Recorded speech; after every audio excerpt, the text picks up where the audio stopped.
एका गावात एक खूप श्रीमंत व्यापारी राहत होता. त्याच्या घरात पैसा, सोनं, दागिने सगळं काही होतं. पण तरीही त्या घरात सुख आणि शांती नव्हती. घरातील लोक नेहमी एकमेकांशी भांडत असायचे. लहान सहान गोष्टींवरून वाद व्हायचे आणि घरात सतत तणावाचं वातावरण असायचं. त्या व्यापाऱ्याची आई रोज मनापासून लक्ष्मी मातेला प्रार्थना करायची. ती रोज दिवा लावायची, पूजा करायची आणि म्हणायची, माता, आमच्या घरात सुख आणि शांती दे. एक दिवस रात्री तिला एक अद्भुत स्वप्न पडले. त्या स्वप्नात लक्ष्मी माता तिच्या समोर प्रकट झाल्या. आईने नम्रपणे हात जोडले आणि म्हणाली, माता, आमच्या घरात इतका पैसा आहे, पण तरीही सुख आणि शांती का नाही?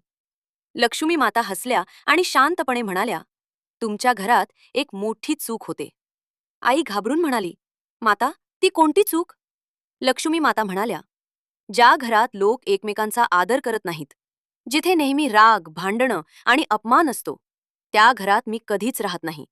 कारण मला प्रेम, शांतता आणि आदर असलेलं घरच आवडतं. हे ऐकून आईला आपली चूक समजली. दुसऱ्या दिवसापासून तिने घरातील सगळ्यांना प्रेमाने समजावलं.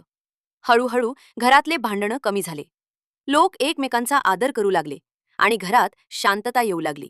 काही दिवसांनी त्या घरात खरं सुख आणि समृद्धी यायला लागली.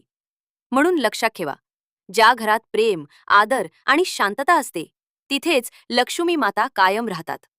जर तुम्हीही लक्ष्मी मातांचे सच्चे भक्त असाल, तर कमेंटमध्ये नक्की लिहा, जय माता लक्ष्मी.